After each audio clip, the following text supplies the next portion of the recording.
আল্লাহ রাব্বুল আলামিন বলেন তোমরা ইহসান করো, তোমাদের যে ধন সম্পদ দিয়েছি এই সম্পদগুলো থেকে তোমরা ইহসানের মাধ্যমে তোমরা আল্লাহর জমিনে আল্লাহর দ্বীনকে কায়েম করার জন্য, প্রতিষ্ঠা করার জন্য তোমরা ইহসানের মাধ্যমে তোমরা দান সাকাত করে। সুবহানাল্লাহ। আল্লাহ তাআলা কোরআনে বলেছেন ইন্নাল্লাহা ইউহিব্বুল মুহসিনিন, আমি রব্বুল আলামিন যারা ইহসান করবে তাদেরকে আমি আল্লাহ তাআলা ইহসান করব। সুবহানাল্লাহ। যারা দান করবে, দান সাবরাত করবে, যারা এই দ্বীনের কাজে দুই হাতকে প্রসারিত করে নেবে, আল্লাহ রাব্বুল আলামিন বলেছেন আমি কাদের করব, আমার রব্বুল আলামিনের দুই হাতকে প্রসারিত করে দেব। সুবহানাল্লাহ। প্রিয় এলাকাবাসী, প্রিয় উপস্থিতি, আসুন আমাদের হাতকে প্রসারিত করে দেবেন ইনশাআল্লাহ। আজকে মন ভরে, দিল ভরে, আজকে নিজের ইচ্ছা মতো আমরা এখানে সকলে মিলে দান সাকাত করব, যেন এই প্রতিষ্ঠানকে আল্লাহ রাব্বুল আলামিন কিয়ামত পর্যন্ত জারি রাখতে পারে। সেটাই আমাদের এলাকাবাসীর সকলের মিলেমিশে এই প্রতিষ্ঠানকে জারি রাখার জন্য আমাদের চেষ্টা করতে হবে। এমনি চেষ্টা করলে হবে না। আল্লাহ আমাকে বলেন হে আমার বান্দা বান্দীরা, তোমাদেরকে যে টাকা পয়সা আমি দিলাম, আল্লাহ রাব্বুল আলামিন বলেন আমি এমন একজন সত্তা, আমি এমন একজন আল্লাহ, আমি চাইলে যিনি সকালবেলায় ধনী ছিল তাকে আমি বিকেল বেলায় চাইলে ফকির বানাতে পারি। এমন একজন আমি আল্লাহ। ইন্নাল্লাহা আলা কুল্লি শাইইন কাদির।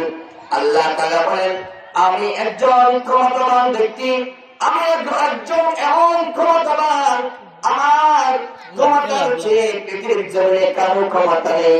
আমি আল্লাহ তাআলা তোমাদেরকে সৃষ্টি করলাম, তোমাদেরকে আমি জান দিলাম, মাল দিলাম, এইগুলো আমি রব্বুল আলামিন আমার তোমাদের জান নিয়ে এবং মাল নিয়ে আমি রব্বুল আলামিন পরীক্ষা করব। সেই পরীক্ষাতে তোমাদেরকে পাস করতে হবে। সুবহানাল্লাহ। সাইয়্যিদনা আবু বকর সিদ্দিক রাদিয়াল্লাহু তাআলা তারই যত সম্পদ ছিল সব সম্পদ আল্লাহ রাব্বুল আলামিনের দরবারে তিনি দিয়ে গেছেন। তার বাড়িতে কোনো সম্পদ রাখেন নাই। মা খাদিজাতুল কুবরা একজন মহিলা হয়ে কত সম্পদ ব্যয় করতে পারে, একজন মহিলা হয়ে এই দ্বীনের কাজে জীবনের সকল সম্পদ আল্লাহ রাব্বুল আলামিনের দরবারে দিয়ে দিয়েছেন। সুবহানাল্লাহ। প্রিয় উপস্থিতি, আসুন যে মহিলা বিশ্বনবী সাল্লাল্লাহু আলাইহি ওয়াসাল্লামের প্রথম সহধর্মিণী স্ত্রী মা খাদিজাতুল কুবরা রাদিয়াল্লাহু তাআলা আনহা, তাই এমন একজন ধন সম্পদ করা মহিলা ছিলেন। ইসলাম যখন প্রতিষ্ঠার কাজে বিশ্বনবী সাল্লাল্লাহু আলাইহি ওয়াসাল্লাম চেয়েছেন, চাওয়ার সাথে সাথে কোনো প্রকার দ্বিমত হয় নাই, সাথে সাথে সব সম্পদ দ্বীনের জন্য দিয়েছেন।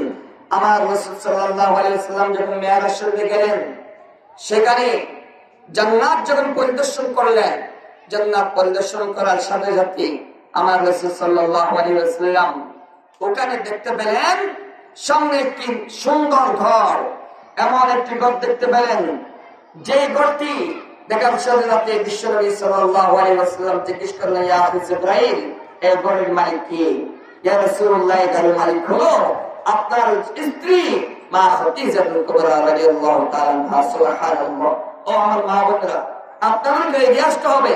যিনি এইভাবে সম্পদ ব্যয় করবে, আমার মা বোনেরা যেভাবে দান সাকাত করবে, কাল কিয়ামতের ময়দানে আল্লাহ তাআলা তাকে, ওই মা বোনদেরকে মা খাদিজাতুল কুবরা রাদিয়াল্লাহু তাআলা আনহার সাথে জান্নাতি করবে। সুবহানাল্লাহ।